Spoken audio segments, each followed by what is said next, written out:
Je retrouve mon prof.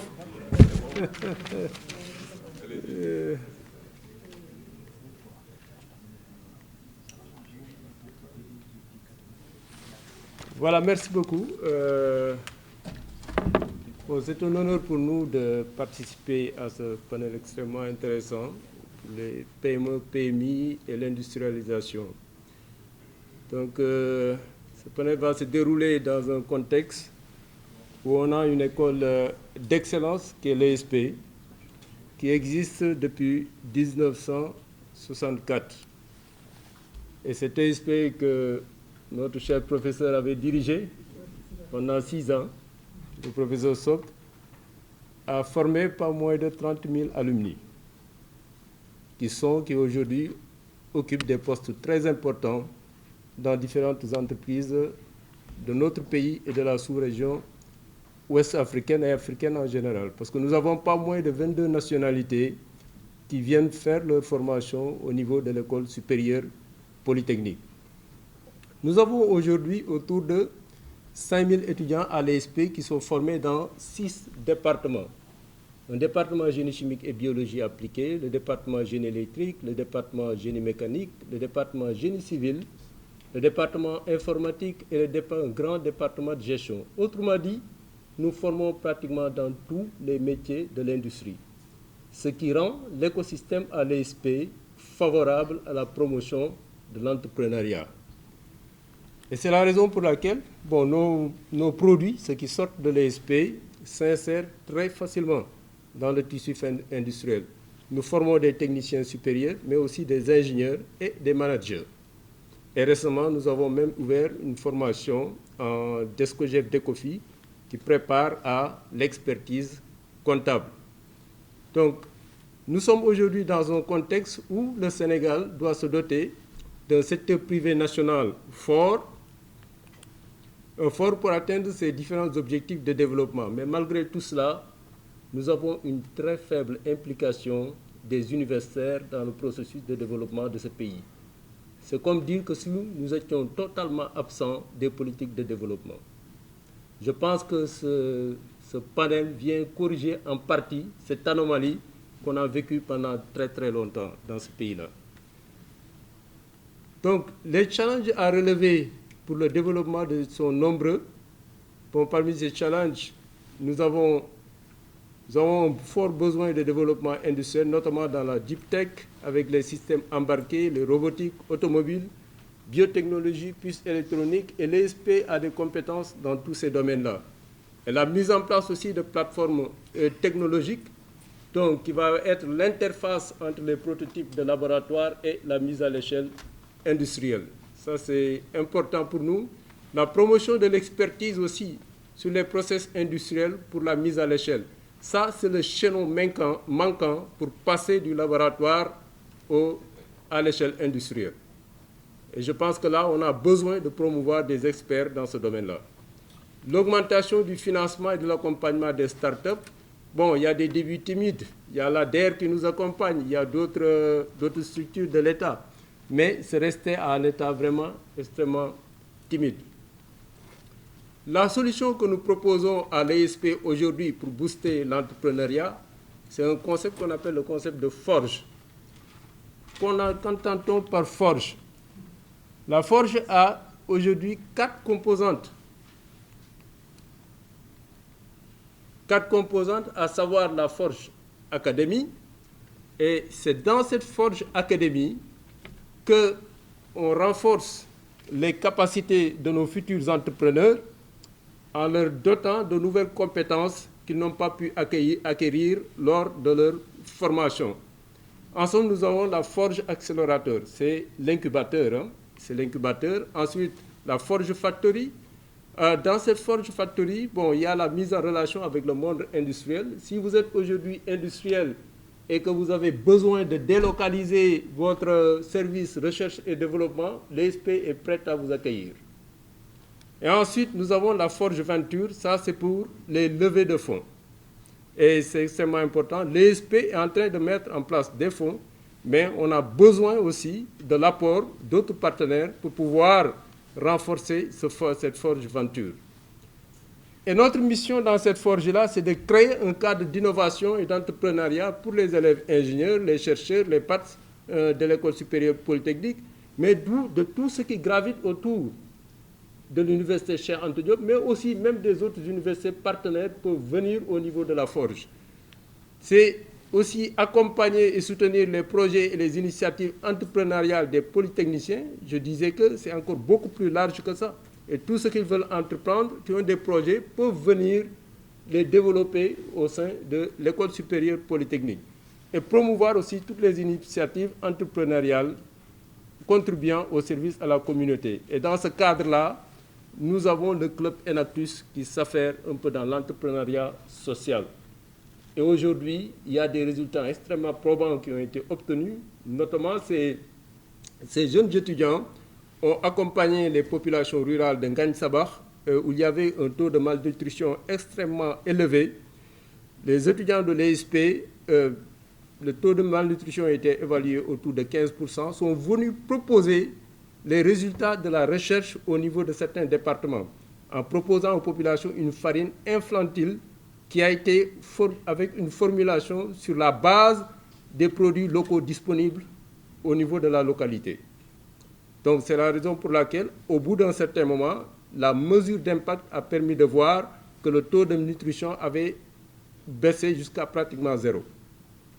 Et les artisans de la localité ont été renforcés aussi en capacité pour pouvoir fabriquer des machines qui pourront permettre aux dames de transformer cette farine infantile.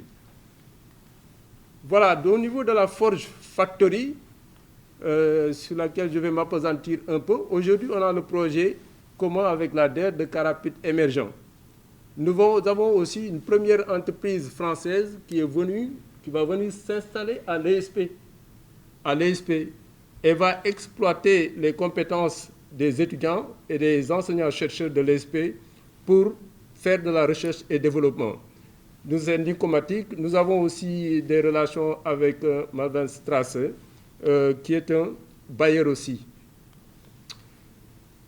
Au niveau de cette Ford Factory, ça c'est pour vous tout simplement vous montrer les réalisations qui ont été faites un peu à l'ESP. Vous avez le robot qui était très connu, Dr Car, qui est un robot qui est développé par les étudiants de l'ESP, qui avait la capacité de lire la tension artérielle, prendre la température des malades, et ensuite mesurer le taux d'oxygénation et distribuer même des repas et des médicaments. Ça, c'était pour éviter le contact lors de la COVID entre le soignant et le soigné. On a des purificateurs d'air avec une nouvelle start-up qui a proposé cette purification d'air. Et nous avons une voiture électrique qui a été développée grâce à la coopération entre l'ESP et un de nos compatriotes qui est basé au Canada. C'est une voiture utilitaire que vous pouvez aller déposer au niveau d'une structure ou d'une localité. Elle peut vous permettre aux soudeurs de travailler, faire du soudage, soudeur métallique. Vous pouvez faire de la transformation de fruits et légumes. Vous pouvez aller avec cette voiture dans votre champ et faire du pompage, faire de l'irrigation. C'est une voiture utilitaire qui fonctionne exclusivement au solaire. Donc c'est pourquoi je présente ces réalisations-là, parce qu'aujourd'hui, on est en attente de financement, notamment pour Dr Car et la voiture utilitaire. Voilà, donc là, j'ai M. Kébé qui m'accompagne, qui avait remporté le Grand Prix du chef de l'État pour l'innovation numérique en 2020. On a eu d'autres prix qui ont été remportés par des étudiants de l'ESP. Heureusement que cette start-up est en train de lever des fonds et de décoller. Voilà, donc on a eu des programmes d'échange en Asie avec d'autres partenaires. Au niveau de la Forge Accélérateur, ce qu'on fait, on essaie d'identifier les entreprises porteuses, les start-up porteuses, à travers deux concours. Il y a le Challenge Entreprendre qui est un concours d'idées de projet et le salon du technicien où les étudiants viennent présenter des prototypes et des produits finis. Et dans ce cadre-là, on a aussi l'accompagnement de la DER, Ask Venture, qui est venu aussi, et l'ADPME aussi est venu durant cette rencontre-là. Et l'ESP a en plus mis en place un fonds d'amorçage sur fonds propres, pour accompagner les startups. Voilà, donc ça c'était lors du salon du Polytechnicien. Bon, il y a eu des prix qui ont été accordés aux étudiants, plus des ordinateurs, imprimantes, etc.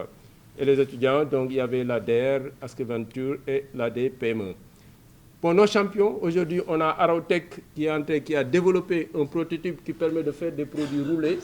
Nos bonnes dames n'auront plus besoin d'utiliser la main pour faire les produits roulés. Donc c'est une machine qui a été développée à l'ESP. Nopaltech, c'est la start-up qui a proposé le purificateur d'air. Et vous avez Cheese-Sen, fabrique du fromage sénégalais. Bon, ça aussi c'est une très bonne chose, une très bonne nouvelle. Et vous avez la start-up Tolby qui est en train de décoller. Bon, on a aujourd'hui un local qu'on est en train d'aménager et nous nous attendons à terme à recevoir autour de 25 start-up. Aujourd'hui, on a plusieurs partenaires avec lesquels nous travaillons. Voilà, ça c'est les plans d'aménagement du nouveau local donc les grosses œuvres sont terminées.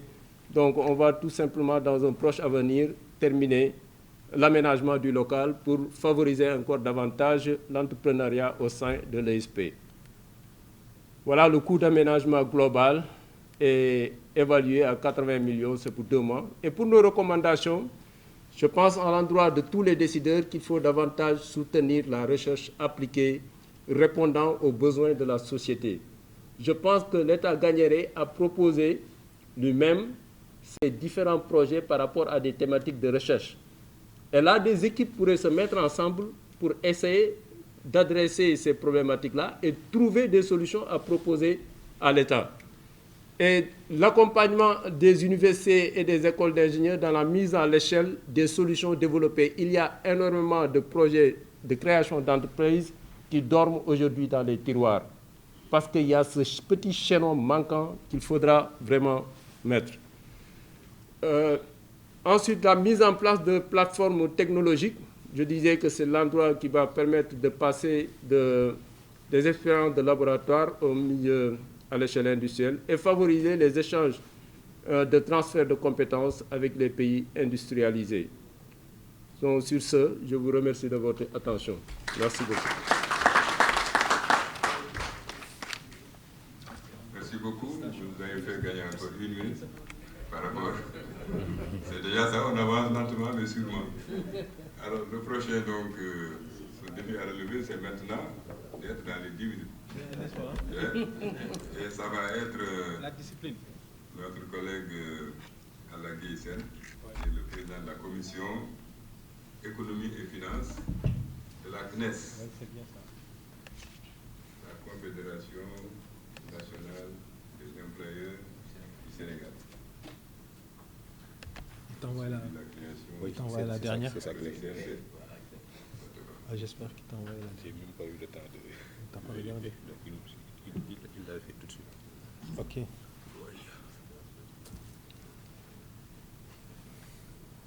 Merci Président, il me fait un grand honneur d'être là aujourd'hui pour représenter notre président Adam Alam, empêché, qui m'a demandé de venir le représenter donc, à ce forum. Je suis président de la commission effectivement économie et finances de la CNES parce que, comme vous le savez, les chefs d'entreprise d'habitude, ce n'est pas la grande réflexion, hein, c'est beaucoup de pragmatisme. Mais nous, à la CNES, depuis président Mansour, qui avait un grand intérêt pour l'éducation. Donc, quand j'ai fini mes études, mon père m'a confié à lui et je suis rentré dans le patronat en 1999. Et cette commission-là a été occupée par Moubarak Lo. Et après, c'était vide. Donc, j'ai pris en charge cette commission pour pouvoir montrer que au-delà du privé, au-delà de chercher de l'argent, on peut aussi constater des choses et puis apporter notre contribution à la réflexion scientifique. Sur les 3 thèmes que vous avez proposés, nous allons partager avec vous, c'est comme ça? Ok.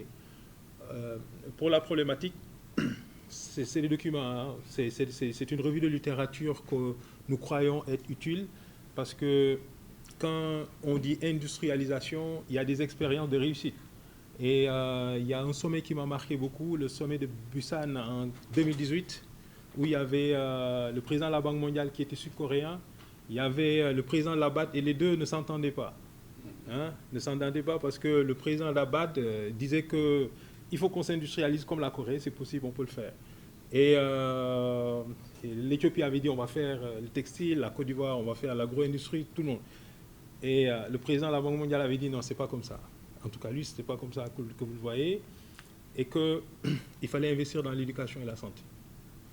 Et donner les capacités à chacun de choisir son chemin plus tard. Et je pense il dit que c'est comme ça que la Corée a fait. La Corée n'a pas inventé des choses. Ils ont investi dans un capital, un seuil de capital critique qui permettrait de faire. Et actuellement, ils dominent dans tous les secteurs d'activité. Et quand on regarde, nous, le Sénégal, qu'est-ce que nous avons? Il y a ce qu'on appelle un pattern, c'est-à-dire un pays qui se transforme, qui change de structure d'économie. Comment ça se passe? On a une économie où la main-d'œuvre occupe plus de 50% de la population. Actuellement, dans tous les pays développés, la main-d'œuvre au niveau de l'agriculture, c'est moins de 5%. Donc, tant et aussi longtemps que tu as ta main-d'œuvre au-dessus de 50%, tu n'as pas encore commencé. Ça, c'est clair et précis. Donc, ce qu'on appelle le pilier numéro 2 du PSE, transformation structurelle de l'économie, c'est change. En anglais, ça n'existe pas. C'est Economic Structure Change. Il faut que tu changes la structure de ton économie. Il faut que tu fasses une migration intersectorielle. Et ça, ce qu'il fait, c'est l'industrialisation. Mais on a vu que l'Europe a fait l'industrialisation, mais l'Asie a fait la tertiarisation. On va le voir. Donc là, le Sénégal, quand Wade est venu, on avait enclenché une dynamique de migration intersectorielle. Donc vous voyez, les travailleurs dans l'agriculture commençaient à baisser au profit des services. OK?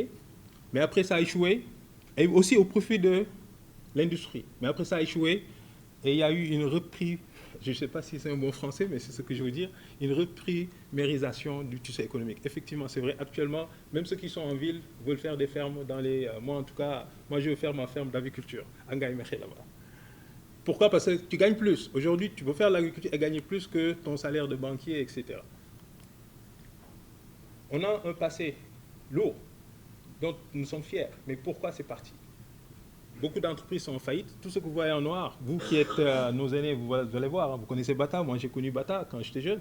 Et à l'ouverture des classes, nos pères nous amenaient à Bata. Ces jeunes aujourd'hui ne connaissent plus Bata. Sotiba, etc. La CIV. Le Sénégal a confectionné des vêtements pour l'armée américaine. CIV, Société industrielle de vêtements. On savait le faire. Donc, pour aller vite, tout ce qui est en noir, c'est en faillite. Tout ce qui est en rouge, c'est en difficulté. Tout ce qui est en jaune, c'est en délocalisation. Et puis en activité. Et quand on dit en activité, c'est gérer les problèmes jour par jour. Précarité des industries économiques formelles. Idrissa, tu as des problèmes parce que le Sénégal compte, d'après 2017, là, 407 000 unités économiques, 844 000 travailleurs, chiffre d'affaires 11 000, c'est beaucoup. Hein. Mais les PME, c'est 99,8%. Mais ce qui est désolant, c'est que le commerce, c'est 52%. Le commerce. Et c'est le commerce précaire. Parce que quand vous regardez le tableau en haut à droite, c'est des boutiques. Ah, il y a une flèche? Ah oui, c'est ça.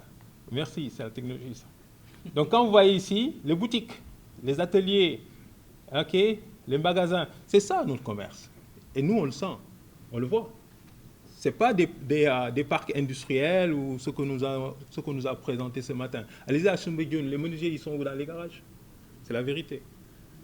Regardez ici, la répartition géographique, c'est Dakar. Et l'informel, tout ce que vous voyez en orange, c'est l'informel. Ça, c'est la NSD qui le dit. C'est les patterns que je vous disais tout à l'heure. L'Europe, l'Angleterre, comment ils ont fait? Vous avez vu l'Angleterre ici? Oh my God. OK. Vous avez vu l'Angleterre ici? En 1800, 70% de la population dans l'agriculture. OK? Ça baisse. Mais quand ça baisse, c'est au profit du tertiaire. Vous avez vu, le primaire diminue au profit du secondaire et du tertiaire. Et là, qu'est-ce que vous voyez? Les baisses de l'emploi au niveau donc, de l'agriculture et au profit d'abord de l'industrie. Là où ça se rencontre, là où les deux courbes se rencontrent. Hein, là où les deux courbes se rencontrent, Donc vous l'avez. Et puis vous avez vu, ça continue. Et ça, c'est l'industrie. Donc en rouge foncé. Et après, vous voyez qu'en bleu, le tertiaire vient. Effectivement, ce n'est pas une désindustrialisation. Non, non, non, non, non. C'est une spécialisation. Quelqu'un qui fait l'industrie, il va sortir le gardiennage. Il va sortir le transport. Il va rester sur son cœur de métier. Donc l'industrie crée le service. D'accord? La France, c'était la même chose également. Ok, la France aussi, même chose. En vert, c'est les emplois. Mais la France, ils ont mis 200 ans pour le faire. Et il y a là une finalité. Parce que la finalité, c'est quoi? C'est qu'on va faire converger les valeurs ajoutées par travailleur. C'est ça la finalité. Réduire les inégalités de revenus. Faire de sorte que, ben on va le voir tout à l'heure. C'est plus simple pour être vite. Ah oui, ça, c'est pas la dernière version, mais c'est pas grave. OK. Les années de scolarité, ça compte. C'est ce que disait le président de la Banque mondiale. Il y a un minimum. Et au Sénégal, on a cette loi, on va le voir. Nos chefs d'État ont prévu que chaque Sénégalais, la place de l'enfant, c'est à l'école. Ce n'est pas dans les rues, ce n'est pas les tchac-tchac. Hein, ce n'est pas le lavage de voiture, ce n'est pas de la wall s'arrête, etc. La place de l'enfant de 6 ans à 16 ans, c'est à l'école. Et vous avez vu ici les pays de l'OCDE. Les pays de l'OCDE ont accumulé en moyenne 11 années de scolarité. 11 années de scolarité. Nous, c'est 3,7 années. Ça, c'est dans le PSE, PAP 1. Avec 3,7 années de scolarité, vous n'avez même pas l'entrée en sixième. Qu'est-ce que vous pouvez faire? C'est l'ignorance totale. Vous ne pouvez rien faire. Les ressources naturelles, vous ne pouvez rien faire. Hein? Et le rattrapage est possible. Quand vous regardez ici, le rattrapage est possible. Des pays comme l'Inde, en 15 ans, ont gagné 2,5 années de scolarité. Et ça paye cash. Ça paye cash au niveau. Il y a une corrélation entre la quantité, parce que là, je vous ai parlé de volume d'années qu'on doit accumuler. Mais là, c'est les tests PISA. Le Sénégal en a fait. Ils n'ont pas donné les résultats. Ils en ont fait. L'Afrique du Nord en fait. Mais on passe pour des ridicules. L'Asie en fait. Mais ici, c'est du concret. C'est l'équivalent à BFM. Hein? C'est les examens du TIMSS et mathématiques et PISA. La recherche, ça paye aussi. Au Sénégal, on a dit que la France, vous regardez la France, la Corée du Sud et France, présentent respectivement un ratio de 6 899 chercheurs par million d'habitants. La France, 4 600. Au Sénégal, l'UCAD, moins de 1500. La population de Dakar, 4 millions. Vous avez vu, vous faites le ratio rapidement. Pourquoi dans ces pays-là, ça fonctionne comme ça? Parce que l'université n'est pas financée par l'État. Vous allez aux États-Unis, j'ai avec moi le financement de Harvard et MIT. La forge dont tu le dis là, effectivement, l'étudiant apprend à forger dès l'université. 70% du financement de l'université vient du privé. C'est ce qu'ils appellent les endowment funds. Okay? Tu vas voir quelqu'un qui est riche, mais qui dit pour la société, je laisse une partie de ma fortune pour l'université. Et au Canada, vous allez voir McGill, pourquoi ils ont les meilleurs hôpitaux? Pourquoi? Parce que quelqu'un a été soigné, il dit, écoute, je laisse une partie de ma fortune pour la recherche, pour la santé. Donc, ce n'est pas seulement l'affaire de l'État, c'est l'affaire de la société. C'est le caractère qui nous manque.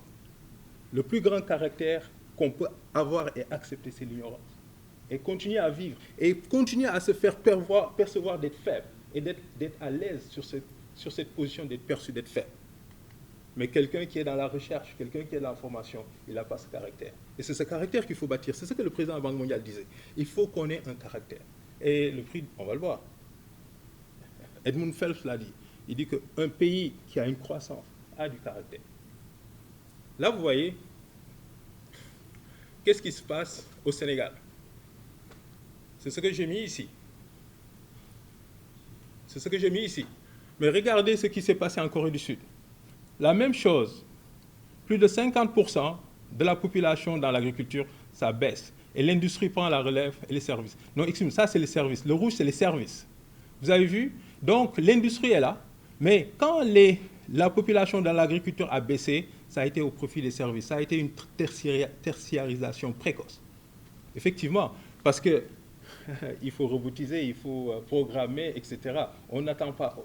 C'est le tertiaire qui va tirer même l'industrie et l'agriculture.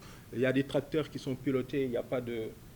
nous, on est encore au cheval. Et l'attelage, Idrissa, tu as du travail. Et pourquoi les 10 années sont importantes? Pourquoi les 10 années sont importantes? Regarde à la Chine, peut-être que je suis allé vite, mais la Chine n'a pas encore atteint cette moyenne de 10 années de scolarité. Regarde la Chine. Ce que Corée du Sud, ça, il a fait en 5 ans, en 50 ans. Ce que l'Europe a fait en 200 ans, la Corée du Sud l'a fait, la Corée du Sud l'a fait en 50 ans. En 50 ans, ça là, c'est-à-dire changer de structure. Il l'a fait en 50 ans, l'Europe l'a fait en 200 ans. Regardez la Chine. La Chine, même chose, depuis 60 ans, regardez. La Chine arrive ici, ça c'est l'agriculture, ça c'était entre les conflits entre Mao et Deng Xiaoping, et après c'est parti. Vous avez vu, c'est maintenant qui commence, donc la population de l'agriculture va au profit d'abord des services et après de l'industrie. Ce pattern-là, tant qu'on ne l'a pas fait, il ne faut pas qu'on rêve. Et ce qui permet de faire migration, c'est-à-dire cette tentative d'amorçage de migration intersectorielle, c'est l'éducation. Il n'y a pas autre chose. Qu'est-ce qu'on fait? La classe, on est en train de, comme Baïsawa, donc on a des écoles. L'ISM est membre de l'ISM, la fille, Izzy. On a une fédération nationale des industries du Sénégal qui représente 85% des PME du Sénégal. Idrissa, peut-être vous pouvez confirmer ou affirmer. La Fédération nationale des enseignants, 90% des écoles et instituts. Donc le secteur privé de l'éducation, c'est une réalité pour accompagner l'État. On a aussi la Fédération secteur privé de la santé. Donc 50% des soins de santé au Sénégal, c'est le secteur privé de la santé. Recommandation. Au-delà de ça, il y a des effets de ruissellement. C'est ce qu'on doit comprendre. On doit investir dans l'éducation, mais il faut l'industrialiser. 18 secteurs d'activité. Les bâtiments, la menuiserie. Donc vous voyez ça, c'est d'abord quelque chose, les salles de classe. Si on doit résorber le gap, c'est qu'on n'a pas trop le temps, c'est pour ça qu'on a réduit. Mais tout ça, on l'a évalué. Les tenues scolaires, les manuels scolaires, les didactiques bureautiques, automobiles, cantines scolaires, etc., les jouets. Et ça, c'est de l'industrie. C'est 18 industries tout de suite possibles. C'est-à-dire, tu investis dans l'éducation, on enlève l'ignorance et on crée de l'emploi. Et on garde l'argent chez nous. Ça, c'est une volonté qu'il fait. Pour finir, Edgar Morin, Cheikh Anta Diop et Edmund Fall, c'est des citations que je voulais laisser. Il dit, le peuple qui a les meilleures écoles est le premier peuple.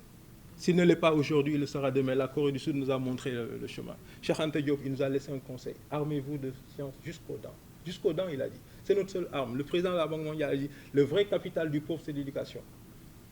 Edmund Fall, le caractère. Avons-nous du caractère? Avons-nous du caractère? Avons-nous quelqu'un qui est dans l'ignorance? Il n'est pas dans le monde, il n'est pas dans l'automatisation, il n'est pas dans l'innovation, il n'est pas dans l'intelligence artificielle. Ça, c'est mon président qui l'a ajouté, Adam Alam. Il dit, il faut qu'on positionne l'éducation, les considérations d'éducation au rang de culte dans ce pays-là. Lamb, aujourd'hui Sénégal, là, ce que les jeunes font, football. Sénégal joue avec la Corée. Et match nul. Mais Corée, les habits, c'est fabriqué là-bas. Les ballons, nous, on ne sait même pas. Quand on gagne, les maillots, on fait venir de la Chine. Faire la conjonction entre les moyens de l'État et du privé, ce que je disais, les endowment funds. Je vous dis une chose, il y a beaucoup de Sénégalais, parce que les premiers WACF pour l'éducation ont été faits au temps du prophète. Des gens ont construit des universités. Et le prophète a dit que, je vais aller vite, le prophète Mohammed a dit que l'école est au-delà de la mosquée. On construit des mosquées partout. Pourquoi? Pour faire quoi? Construisons des écoles. Je vais finir rapidement. La valorisation des résultats scientifiques, la collaboration durable entre l'entreprise, la formation, la recherche. Ça, c'est mon président Lam qui a insisté là-dessus. Le climat social. Vous savez une chose, moi j'ai étudié au Canada. Moi, je n'ai jamais fait la grève. J'ai jamais fait la grève. Parce qu'à côté, j'avais Yadjoum Lata. J'avais aussi un autre poème qui s'appelait Kunkatima. Dans ce poème, le Cheikh te dit 3 choses. 1, accepte la faim. Ne te plains pas. Et fuis aussi la femme. Et ça, pourquoi? Parce que ça ne va pas avec la recherche de connaissances. C'est important, parce que vous savez, l'instabilité... Oui, je vais revenir vite. Non, tout ça, c'est le caractère. Tout ça, c'est le caractère. Je veux dire qu'un pays doit se construire avec un caractère. On a besoin de faire des sacrifices. Et le dernier point, mettre l'accent sur la formation technique et professionnelle en renforçant les moyens des ISEP. Et ça, c'est les recommandations du président Adama.